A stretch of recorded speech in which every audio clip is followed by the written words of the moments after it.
14, a partir do verso 1, quem achou diz amém. Naquela noite, toda a comunidade começou a chorar em voz alta. Todos os israelitas se queixaram contra Moisés e contra Arão. E toda a comunidade lhes disse: quem dera tivéssemos morrido no Egito ou no deserto. Porque o Senhor está nos trazendo para essa terra, só para nos deixar cair a espada? Nossas mulheres e nossos filhos serão tomados como despojo de guerra? Não seria melhor voltar para o Egito? E disseram uns aos outros: escolheremos um chefe e voltaremos para o Egito. Verso 5: então Moisés e Arão se prostraram o rosto em terra diante de toda a assembleia dos israelitas. Josué, filho de Num, e Calebe, filho de Jefoné, dentre os que haviam observado a terra, rasgaram as suas vestes e disseram a toda a comunidade de Israel: a terra que nós percorremos em missão de reconhecimento, ela é excelente. Se o Senhor se agradar de nós, Ele nos fará entrar nessa terra onde mana leite e mel, e dará a nós. Versículo 9: somente não sejam rebeldes contra o Senhor, e não tenham medo do povo da terra, porque nós os devoraremos como se fossem pão. A proteção deles se foi, mas o Senhor está conosco, não temais. Mas a comunidade toda falou em apedrejá-los. Então a glória do Senhor apareceu a todos os israelitas na tenda do encontro. Eu li na versão NVI, você acompanhou na revista atualizada, mas não tem problema. Nós estamos nessa série de reflexão sobre o poder da decisão, porque nós precisamos a cada dia se lembrar desse privilégio, dessa responsabilidade que nós temos de escolhas, de decidir. Na verdade, que desde o início, ou no início da nossa existência, a gente não decide, são as pessoas que decidem por nós. Você não decidiu quem seria o seu pai, você não decidiu quem seria a sua mãe, você não decidiu quem seriam os teus irmãos. É bem provável que na tua infância e adolescência você se lembrou muito disso, ou fez os seus irmãos se lembrar muito disso, né? Não foi você que escolheu o local aonde você nasceria, não foi você que escolheu nem o seu nome. Vocês viram que encontrei uma pessoa que tinha um nome lindo e não gostava do nome, né? E brava porque não teve o direito de escolher. Enfim, nós não escolhemos nenhum nome, mas à medida que nós vamos crescendo e amadurecendo, a gente começa a escolher. A criança já começa a escolher o que ela quer comer, depois o que ela quer vestir, né? Quando chega na adolescência a coisa já fica mais complicada, né? Principalmente para quem é pai e mãe de menina, né? Ela já começa nessa questão mesmo, né? De escolhas de roupa e que vestir, começa a gastar um pouquinho mais. É assim, escolhas, tomada de decisões que vão se fazendo. E também é assim, nesse processo de crescimento e amadurecimento, nós vamos decidindo quais são os caminhos da vida que nós vamos trilhar, quais são as pessoas com quem nós vamos conviver, qual é a carreira que eu decido seguir, e assim por diante. Escolhas, escolhas, escolhas, decisões, decisões, decisões que nós podemos e devemos e queremos tomar. Sabemos que, você já ouviu essa frase, que nós somos resultado das nossas decisões. E por trás de toda decisão tem uma crença. Você decidiu por aquilo, escolheu aquilo porque acredita em alguma coisa. Então, esse processo de renovação de mente é essencial para que as nossas decisões sejam coerentes. Por isso, parabéns para você que vem para a quinta ou vem para qualquer outro culto e fica aqui ouvindo a palavra. Você está mudando a sua maneira de pensar. Isso vai ter um resultado, um impacto em todas as tuas tomadas de decisão. Quando nós olhamos para essa história, que é uma história bem conhecida, você conhece a história dos 12 espias de Israel. Dá uma olhada para outra pessoa do lado e vê se ela conhece a história dos 12 espias de Israel. Alguns fizeram. O povo de Israel ficou durante muitos anos centenas de anos como escravos lá no Egito. Sabemos que durante um tempo eles não eram escravos. Você se lembra a história de José, que se tornou governador. Os filhos deles também eram pessoas importantes de influência, mas o povo de Israel cresceu muito no Egito. Os egípcios ficaram enciumados e, paralelamente, quando a gente estuda um pouco de história, aconteceu uma mudança na linhagem dos faraós, porque os faraós que permitiram que José fosse governador, eles tinham vindo da terra de Canaã e eles eram abertos para isso. O povo mesmo do Egito jamais aceitaria que um hebreu se tornasse governador. Mas então, quando essa outra linhagem de faraós assume, eles começam a ver o povo de Israel como uma ameaça. Esse povo está crescendo demais. Daqui a pouco eles estão nos matando, tomando o nosso lugar, e nós vamos trabalhar para eles. Então vamos forçar a barra, vamos colocar eles como escravos. E o povo foi se tornando escravo, e quando se viu, eram milhões já de israelitas trabalhando de escravo para o faraó e para os egípcios. Entrava ano, saía ano, entrava década, saía década, chegou a ficar algumas décadas, né? Podemos dizer até séculos, eles trabalhando para os faraós. Chegou um momento, então, que Deus levanta um libertador, e você conhece a história, o nome dele Moisés. Cresce no palácio, depois foge 40 anos fora do palácio, aprendendo como pastorear, conhecendo todo aquele deserto, e Deus diz: você é o cara certo para nós fazer com que aquele povo seja libertado. Então Moisés vai, e você conhece a história, ele tira aquele povo do Egito com a poderosa mão de Deus agindo em seu favor. Esse povo que sai do Egito, eles vê alguns milagres acontecendo, e você conhece, eles vê as 10 pragas que é enviada para derrotar tanto o povo do Egito quanto o orgulho de Faraó. Você vai ver que o povo sai ali para o mar, fica de frente para o Mar Vermelho, o exército de Faraó, arrependido, vem para matá-los, o mar se abre, eles passam pé enxutos. Chega do outro lado, estão com sede, sai água da rocha, estão com fome, chove pão do céu. Eles precisam de sombra para proteger durante o calor do sol. Do dia tem uma nuvem os protegendo. De noite, frio e escuro. Uma coluna de fogo os conduz e os protege. Então eles vão vendo milagres, mas esse povo é um povo rebelde. Daí você conhece aquele episódio de quando Moisés sobe para conversar com Deus na montanha do Sinai. O povo lá embaixo começa a se rebelar, e quando Moisés vem trazendo os mandamentos, o povo já estava ali adorando um dos deuses lá do Egito, que era um bezerro de ouro, e Moisés quebra as tábuas, depois tem que subir algumas vezes, reescrever a tábua. Deus, indignado com aquele povo, mas se fez presente com o povo pelo clamor e pelas petições de Moisés.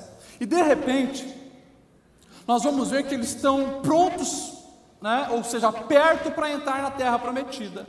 E daí Moisés, ele diz assim: cada tribo envie uma pessoa importante, alguém que é líder, porque nós precisamos enviar esses homens, esses 12 homens, para espiar a terra. Veja os pontos fortes, os pontos fracos, por onde vamos entrar, o que nós vamos fazer, se a terra de fato é boa. E eles vão, e eles estão lá espiando a terra, passam em torno de 40 dias, olhando, pesquisando, conhecendo, observando, e daí eles trazem depois de 40 dias o relato. Quantos espias foram? 12, um representando cada tribo. Dos 12, 10, eles se enquadram no relato que nós lemos ali. Eles vieram com um papo dizendo: olha, de fato a terra é boa, mas ela devora quem tenta dela se apossar.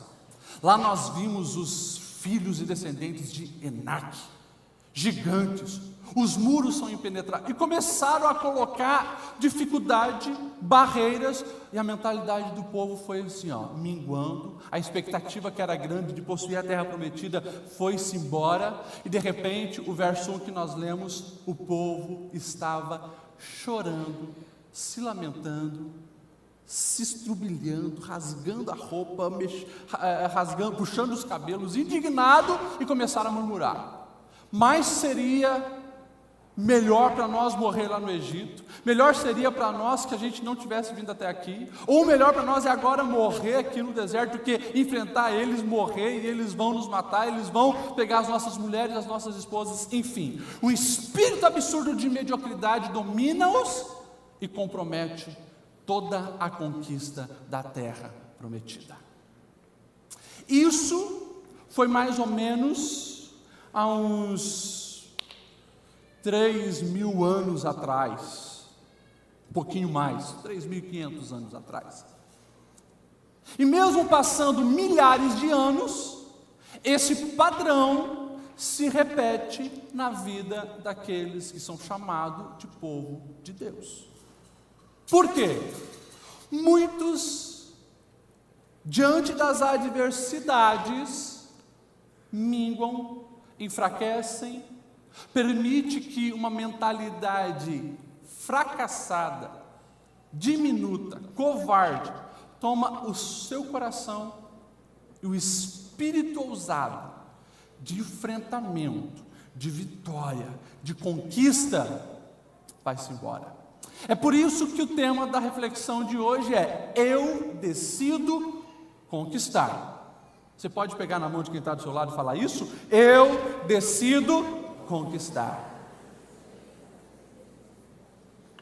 Você falou com convicção ou falou meio em dúvida? Você está de fato decidido a viver uma vida de conquista?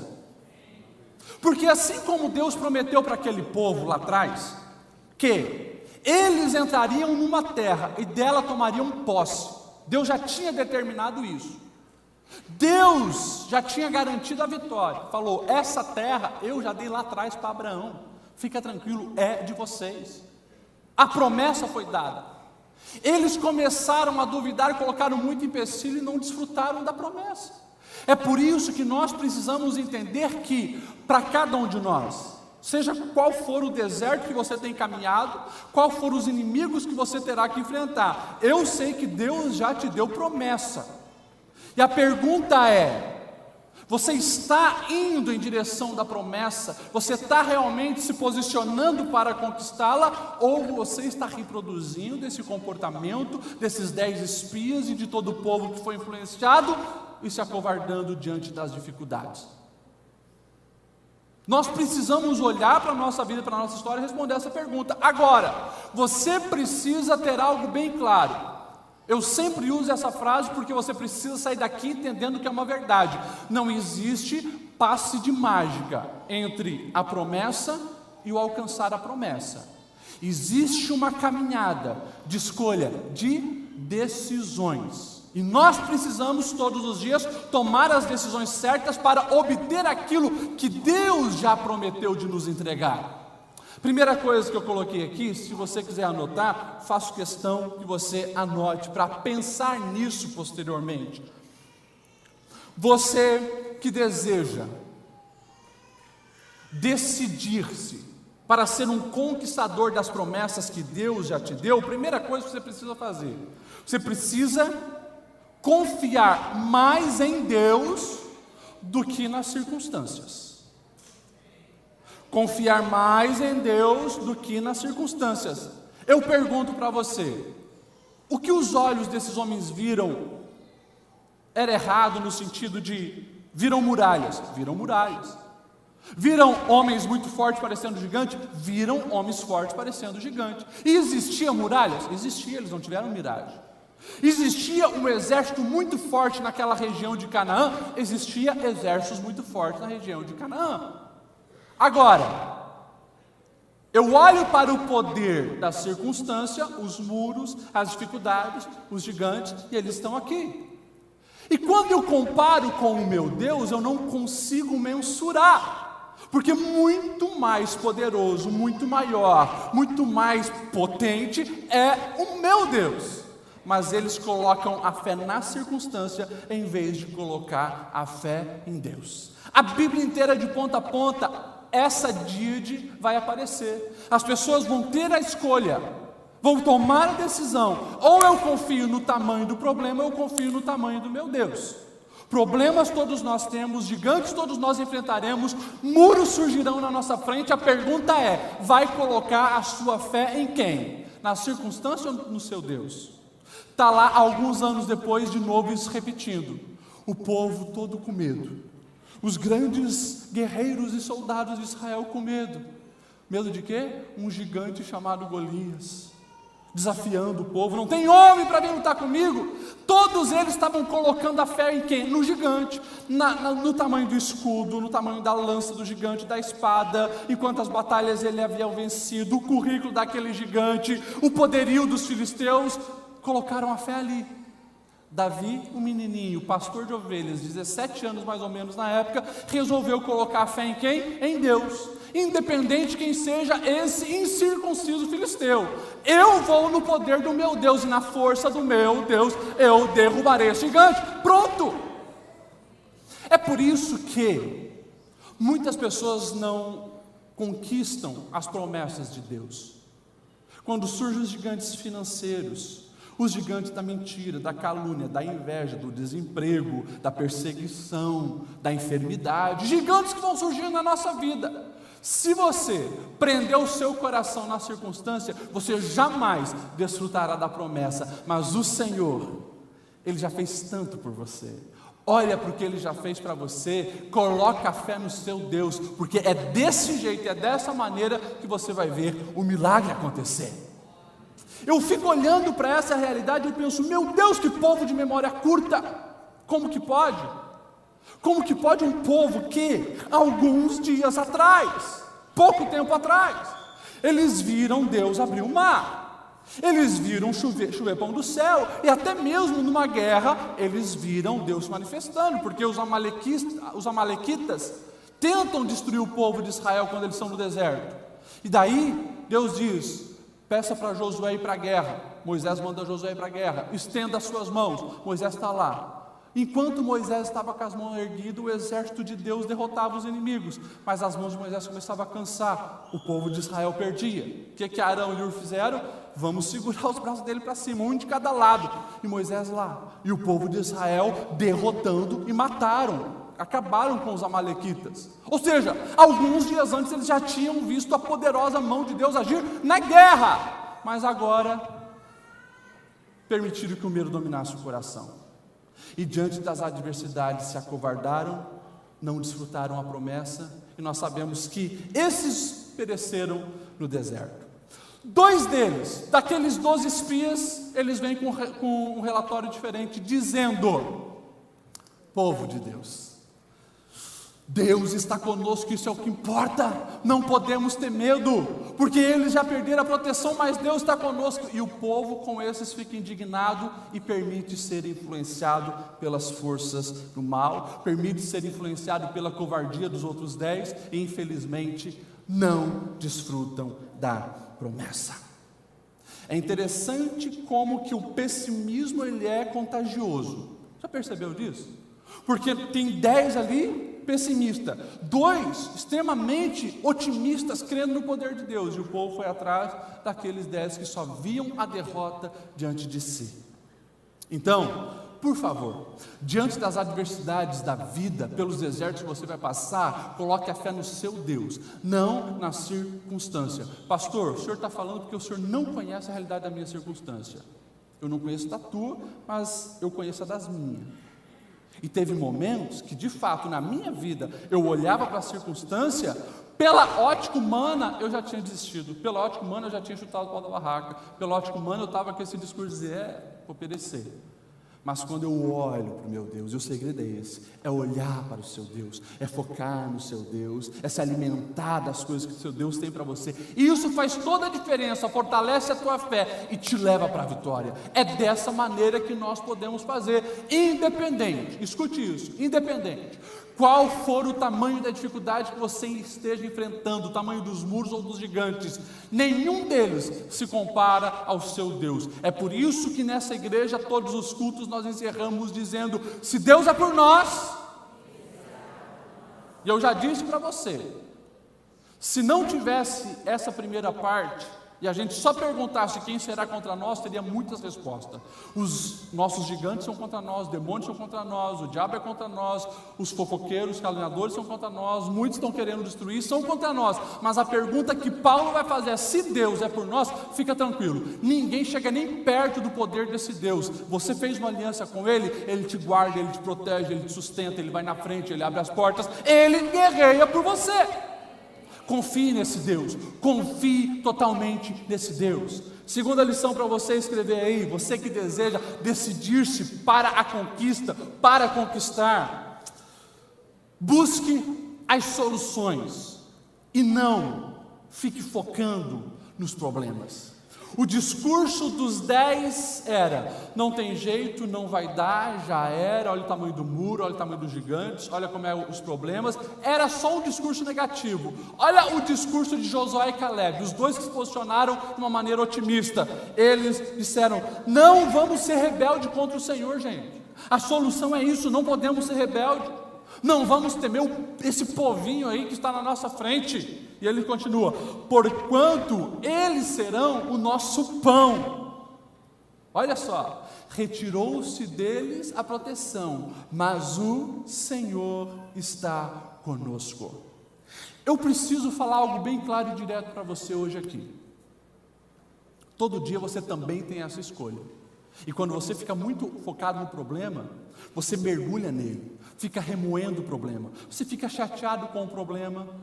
Você chateado com o problema vai ficar estressado, vai ficar angustiado, vai ficar aflito. A sua vida, dia após dia, se torna um caos. Pastor, às vezes eu não encontro força para resolver tantos os problemas que eu tenho. Se você olha para todos os problemas e não está encontrando força, peça para Deus força para resolver um problema hoje. Resolva outro problema amanhã. Mas você precisa resolver os problemas que vão surgir na tua vida, e Deus te deu inteligência, graça, sabedoria, contatos, condições para você fazer isso. O problema é, muitos deixam o problema para lá, no sentido de resolução de problema, não soluciona os problemas.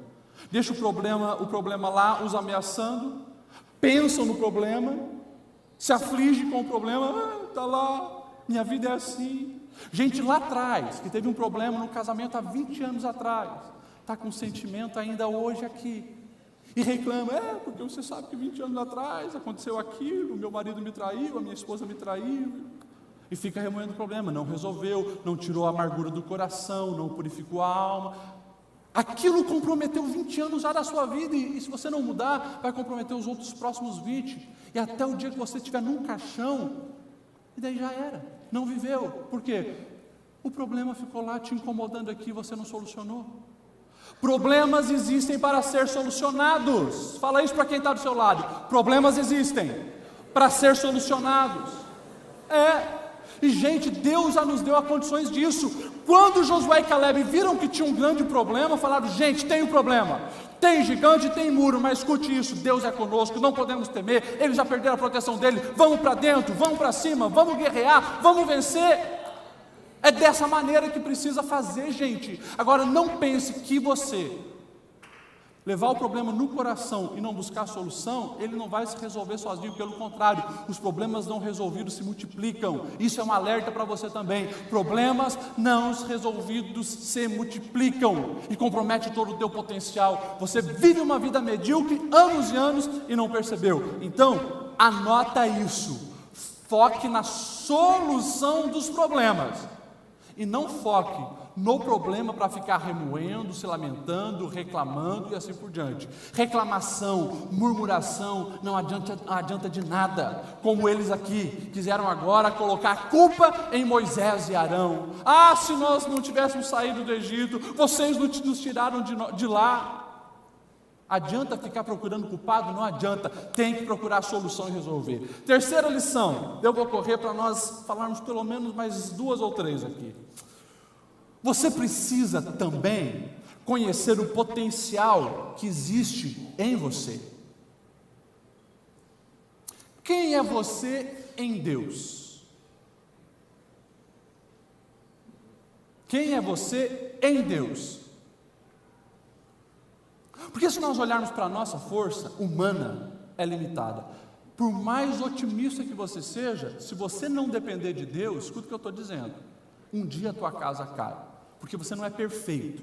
E se você construiu todos os alicerces em cima apenas de você, pode ter certeza, vai cair. Mas a partir do momento que você começa a ter um relacionamento com Deus e confiar plenamente em Deus, você está construindo um alicerce sólido. O dia que você errar, pode ter certeza, você vai ter força para te levantar, porque você sabe que quem te sustenta é Deus. Isso faz toda a diferença. A pergunta que nós precisamos responder é: quem somos nós em Deus? Esse povo não sabiam quem era em Deus. Por isso, esse sentimento de inferioridade, por isso, esse sentimento de medo, por isso, esse pavor diante do adversário. Olha o que eles vão dizer, versos 32 e 33. Se tiver como colocar no data show para nós, Números 13, 32 e 33. Diz assim, a terra para a qual fomos em missão de reconhecimento devora os que nelas vivem.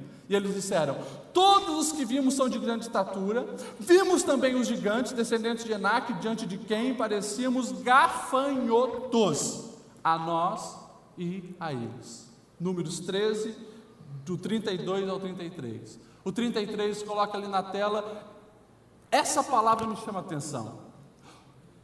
Éramos aos nossos olhos como gafanhotos. Ou seja, não foi os homens que moravam naquela terra, porque provavelmente não viram ele, eram espias, né? Não foram aqueles homens que olharam e falaram: vocês são como uns gafanhotos aqui, nós vamos devorar vocês, nós vamos esmagar. Não, eles mesmos se viam dessa maneira. Nós somos pequenos, nós não somos nada, nós somos pó, nós somos como gafanhotos diante dele. Em Deus, não tem tempo da gente entrar profundamente nisso, mas você precisa entender algo muito importante. Em Deus, você é a coroa da criação. Sabe o que é isso? Deus criou todas as coisas com o poder da palavra. Haja sol, haja lua, haja plantas, haja os animais. Quando Deus foi formar o ser humano, Ele tocou, Ele moldou, Ele lapidou, e Ele soprou o fôlego de vida. A vida vem de Deus no ser humano. E, como diz a palavra, em nós Ele colocou a sua imagem e a sua semelhança. Já parou para pensar nisso? O teu valor em Deus, o quanto especial você é em Deus. Ah, pastor Lediel, mas e o pecado original? E quando Adão e Eva pecaram e foram expulsos? Pois é, ali bagunçou tudo. Bagunçou tudo. Nós perdemos muito com a queda de Adão e Eva e que desencadeou o pecado em todos nós. Agora, por que você acha que Cristo veio? Há 2000 anos atrás, Deus envia o seu Filho Jesus, santo, puro e imaculado, para pagar essa dívida que nós tínhamos, para que a punição que nós merecíamos como seres humanos caísse sobre Jesus. Para quê? Para que de novo nós voltássemos a ser aquilo que éramos em Deus desde o início, filhos amados, cuja a imagem dele está em nós. É por isso que Pedro, ele vai escrever na sua primeira carta, capítulo 2, ele vai fazer questão de lembrar: vós sois geração eleita, vocês são um povo santo, escolhidos de Deus para propósitos nobres. O problema é que tem muita gente que diz amar Jesus, diz servir a Cristo e continua permitindo todos os dias que a inferioridade o domine. Você não se sente especial, você se despreza, você chega na frente do espelho e nunca está contente com nada, você se coloca lá embaixo, e cada vez que você faz isso, você está mostrando que ainda não passou por uma transformação completa em Cristo. Não quer dizer que quem serve a Cristo vai agora ser soberbo e orgulhoso. Não, pelo contrário, vai ser muito humilde, mas vai saber se valorizar, vai saber do seu potencial, vai saber quem é em Deus. Você já percebeu que a mídia que é manipulada pelo inferno, e quando eu falo de mídia, eu estou falando do que você imaginar, Hollywood, produtoras do cinema, tudo isso, por trás disso pode ter certeza, grandes forças malignas. Os filmes praticamente na sua grande maioria, os maiores sucessos de bilheterias, eles têm feito de tudo para distorcer o valor humano. Já percebeu quantos filmes de alienígenas têm surgido? Todo ano é alguns. Sabe para quê? Para você cada vez mais pensar que você é insignificante. Porque são muitas as galáxias, né? E o planeta Terra é um grãozinho assim em toda essa galáxia. E dentro da Terra são bilhões de pessoas e você, na ótica dele, você é um nada. É por isso que tem essas teorias. Mas eu vou deixar bem claro algo para você: não existe extraterrestre, tá? Se você está acreditando, acreditou nisso, estou deixando bem claro para você: não existe. Não existe vida em outros planetas, como eles têm dito aí, que nós somos apenas um planetinha pequeno e insignificante dentro de outros bilhões e bilhões de planetas com vida. Não, existe sim uma galáxia enorme, e o meu Senhor é o Criador de todas elas, e a Bíblia diz que Ele conhece cada uma das estrelas, porque Ele as criou e chama pelos nomes e elas obedecem. Mas quando fez eu e você, o ser humano, Ele fez de uma maneira especial, dentro de todo esse espaço que nós não conseguimos mensurar. Pode ter certeza que Deus te conhece, te ama, te dá um valor extremo. Vida existe aqui na Terra, e dentre a população da Terra não existe um que seja igual a você. Você é único, só você tem essa arcada dentária, só você tem esse DNA, só você tem essa impressão digital. Você é único e exclusivo para Deus. Veja isso em você e comece a se valorizar. Comece a entender que há sobre você uma unção de conquista. A imagem de Deus está sobre a sua vida. Olha bem no olho de quem está do seu lado, porque esse olho é único. Não existe um outro olho igual a esse. E diz: você é único, cara, você é a única mulher e muito especial para Deus. Conheça o seu potencial no Senhor. Deixa eu correr aqui porque eu quero falar outras coisas ainda mais. Caleb é esse homem, junto com Josué, que se manifesta e diz: para tudo, não vamos entrar nessa conversa que nós somos como gafanhotos, Deus está conosco, nós podemos e tal. E a gente sabe que ninguém ouviu. O povo, esse povo medíocre, esse povo que não tinha decidido conquistar a terra, todos eles, gente, eu estou falando de mais de 1 milhão de pessoas, alguns chegam a falar 2,5 milhões de pessoas, morreram no deserto por não confiar no Senhor. 40 anos girando, sem conquistar a terra. Mas Josué e Caleb, esses entraram. Coloca para mim na tela ali, Josué capítulo 14, versículo 6 em diante. Eu quero ler com vocês isso aqui, porque 40 anos depois, quando esse povo vai entrar na terra, o Caleb, que é um desses dois que decidiram conquistar, ele já estava com 80 e poucos anos, 85, se não estou enganado. E olha só o que diz ali: isto, pois, é o que os filhos de Israel tiveram em herança na terra de Canaã, o que Eleazar, o sacerdote, e Josué, filho de Num, os cabeças dos pais das tribos dos filhos de Israel, lhes fizeram repartir. Pode passar. Por sorte da sua herança, como o Senhor ordenara pelo ministério de Moisés, acerca das 9 tribos e da meia tribo. Pode passar. Porquanto as 2 tribos e a meia tribo já dera. Peraí, mas vai um pouco mais para frente. Eu quero lá no versículo 6. Versículo 6, não precisa ser desde o começo. Isso. Então os filhos de Judá chegaram a Josué em Gigal, e Caleb, filho de Jefoné, o quenezeu, ó, o Caleb, que é um daqueles dois que mantiveram a unção de conquista. Chegaram então para Josué, e Caleb disse: tu sabes o que o Senhor falou a Moisés, homem de Deus, lá em Cades Barneia, por causa de mim e de ti. Os dois conversando, os dois que entraram. 40 anos tinha eu, quando Moisés, servo do Senhor, me enviou de Cades Barneia a espiar a terra, e eu lhe trouxe resposta como sentia no meu coração. Mas meus irmãos que subiram comigo fizeram derreter o coração do povo. Eu, porém, perseverei em seguir ao Senhor meu Deus. Pode passar. Então Moisés, naquele dia, jurou dizendo: certamente a terra que pisou o teu pé será tua, e teus filhos em herança perpetuamente, pois perseveraste em seguir ao Senhor meu Deus. Pode passar. E agora, eis que o Senhor me conservou em vida, como disse. 45 anos são passados desde que o Senhor falou estas palavras a Moisés, andando Israel ainda no deserto. E agora, eis que hoje eu tenho já 85 anos. Vamos ver o que um senhorzinho de 85 anos tem a dizer sobre como ele se enxergava.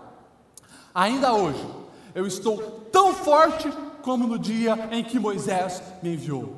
Qual era a minha força então? Tal é agora a minha força. Tanto para a guerra, como para sair e para entrar. Pode ir. Agora, pois, dá-me então este monte de que o Senhor falou naquele dia, pois naquele dia tu ouviste que eu estava ali, os anaquins e grandes e fortes cidades, porventura o Senhor será comigo para os expulsar, como o Senhor disse. Até aqui tá bom. Gente, 85 anos esse velhinho, agora ele volta para a terra, e ele diz: eu não vou aqui ficar vendo os meus filhos, os meus netos entrar e derrotar o povo. Eu vou estar junto nessa guerra, porque o Senhor tem renovado a minha força. Eu preciso falar alguma coisa sobre como ele se enxergava? Ele se enxergava como um privilegiado, alguém cheio de Deus, um instrumento poderoso nas mãos de Deus para fazer a diferença e conquistar aquela terra. Como você tem se visto? Quem é você em Deus? Responda essa pergunta e passe a se valorizar. Se enxergue da maneira que Deus deseja que você se veja, e pode ter certeza, isso te impulsionará para você romper limites e fazer a diferença. Deixa eu correr aqui, só mais um pouquinho. Renove a sua mentalidade, no sentido de: aquele povo ficou tanto tempo escravo no Egito, que quando saíram a mentalidade era de pequenez e de escravidão.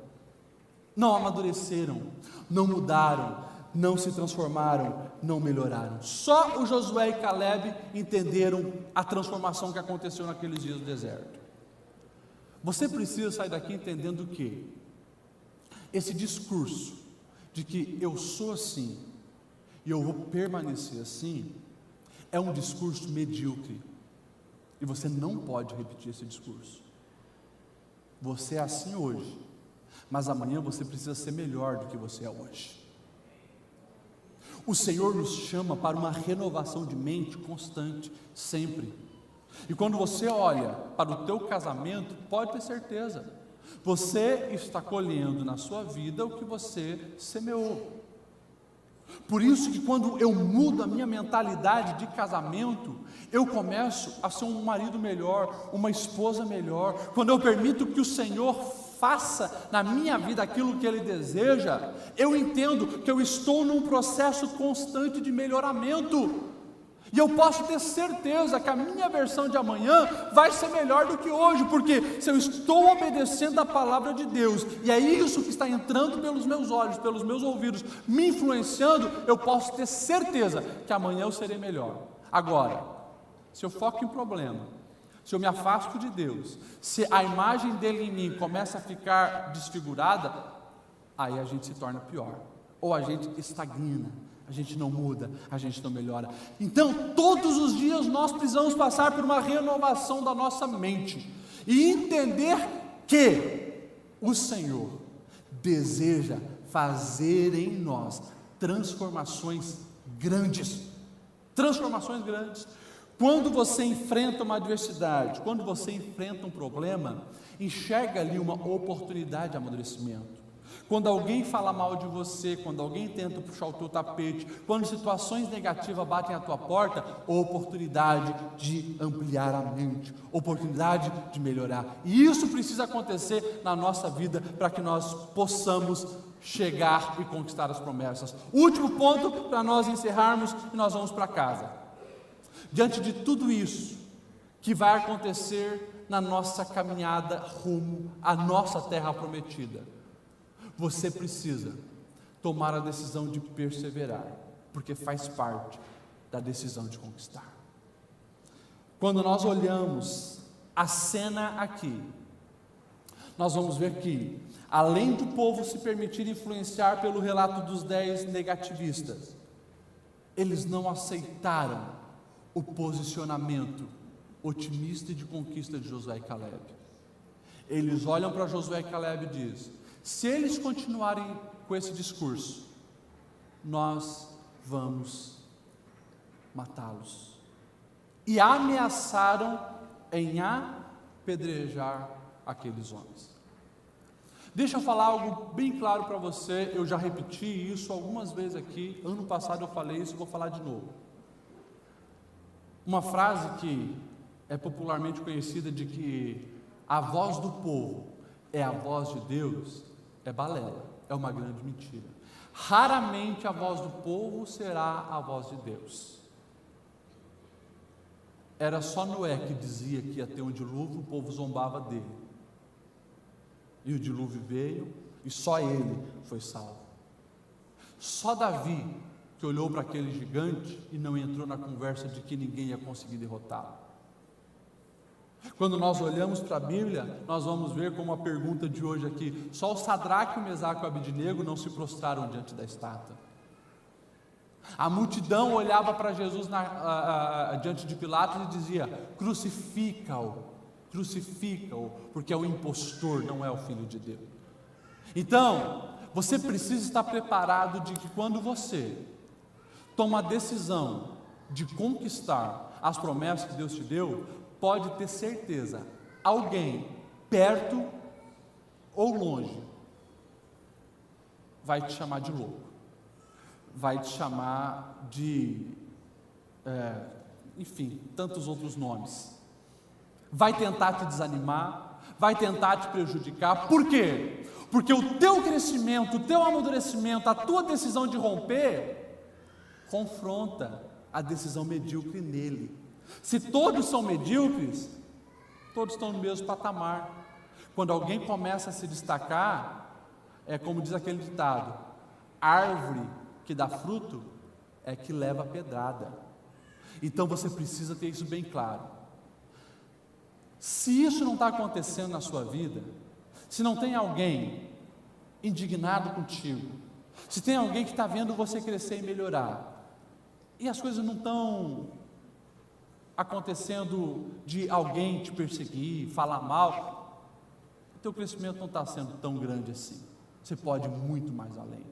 Mas a grande verdade é, quando alguém toma a decisão de conquistar o que Deus já prometeu, aqueles que vivem a vida medíocre, longe das promessas, que só vê as coisas negativas, pode ter certeza, eles vão te criticar e vão te perseguir.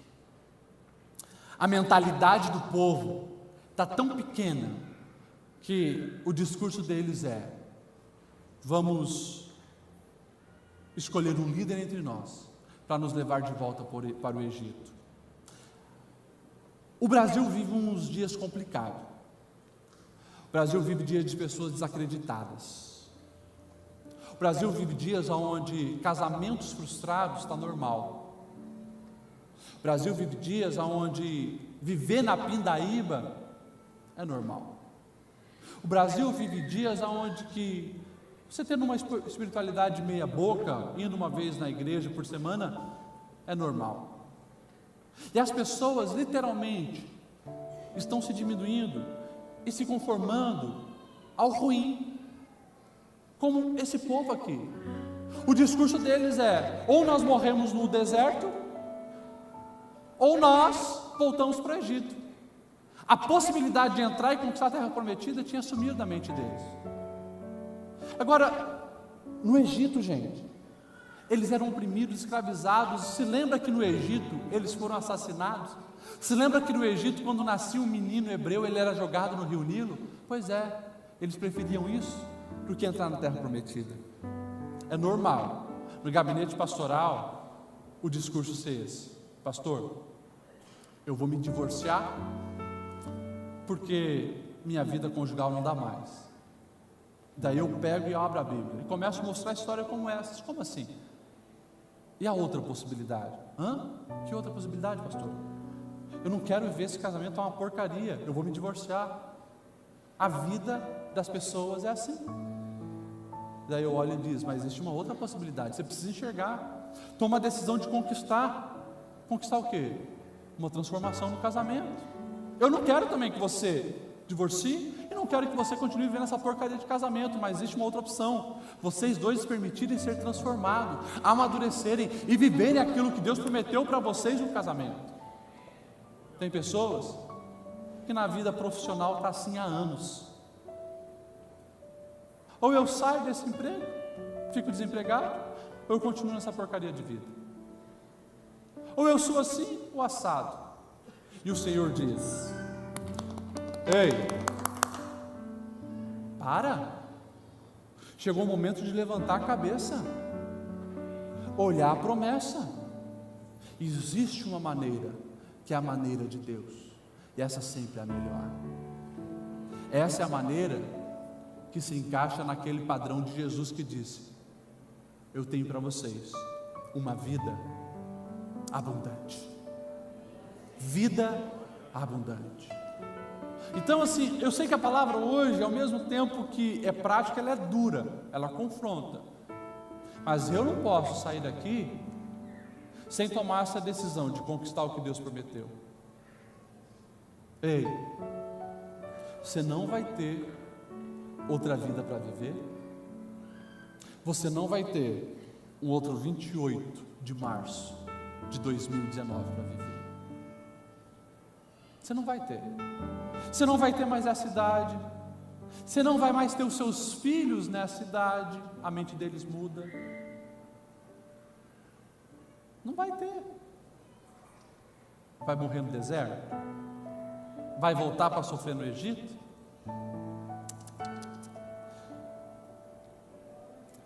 Que o Espírito de Deus domine o nosso coração como dominou a mente e o coração de Josué e Caleb. Nós vamos entrar na terra prometida. Vai ser fácil? Não vai. Mas eu tenho a certeza absoluta que maior é aquele que está conosco do que aquele que está no mundo. Vamos se colocar em pé. Eu quero orar por você. Desculpe que eu passei um pouquinho do horário hoje, mas eu queria orar por você aqui na frente hoje. Você que estava pensando em desanimar, meio desacreditado nessa terra prometida que Deus havia te prometido, seja na sua vida pessoal, profissional, familiar. Vem aqui na frente, vem aqui, que eu quero orar por você. Eu quero orar por você, eu quero abençoar a sua vida. Dá esses passos com convicção de que Deus é contigo. Pastor, eu não vejo mais perspectiva nenhuma para sair desse vício. Deus vê. Deus vê. Deus prometeu que quando conhecemos a verdade seremos livres. Pastor, eu não vejo possibilidade nenhuma de pagar as dívidas na qual eu me afundei. Deus vê. Deus vê. Você precisa tomar uma posição diante disso. Esses passos que vocês estão dando, vocês estão dizendo: Senhor, eu quero essa unção de conquista ardendo no meu coração. Senhor, eu tomo posse dessa sabedoria para resolver problemas. Eu tomo posse, Senhor, da tua bênção sobre mim. Feche seus olhos. Feche seus olhos. Glória seja dada ao teu nome, Senhor. Exaltado seja acima de tudo e acima de todos, porque uma história dessa chegou até nós para nos ensinar que contigo é possível sim. Vozes têm falado de que não entraremos nessa terra, de que morreremos no deserto, mas os nossos olhos se voltam para Ti, Senhor. E nós sabemos que em Ti não há impossível. Em Ti tudo é possível. E nós tomamos posse, Senhor, da Tua bênção sobre nós. Dai-nos a coragem e a ousadia para enfrentarmos os adversários. Tira o temor, tira a angústia do nosso coração. Amplia a nossa visão e transforma a nossa mentalidade, Senhor, para que nós possamos enxergar a realidade pela Sua ótica. Em nome de Jesus, eu quero abençoar as pessoas que estão aqui, Senhor.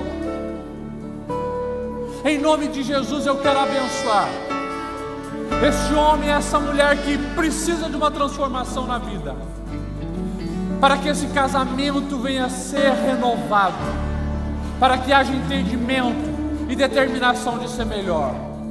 Eu peço, Senhor, que Tu venha trazer solução nessa mente, porque o quebra-cabeça parece tão complicado, mas traga a luz necessária, Senhor, para que as peças sejam encaixadas. Em nome de Jesus, Senhor, que a Tua graça seja manifestada sobre a vida dos Teus filhos, que o Teu rosto seja resplandecido sobre eles, e que nenhum medo, nenhum temor, nenhuma aflição domine esse coração. Em nome de Jesus, Senhor, traga-os para fora, faça-os ver a Tua promessa, e que eles venham sair daqui determinados a conquistar. Em nome de Jesus, eu os abençoo. Amém, amém e amém.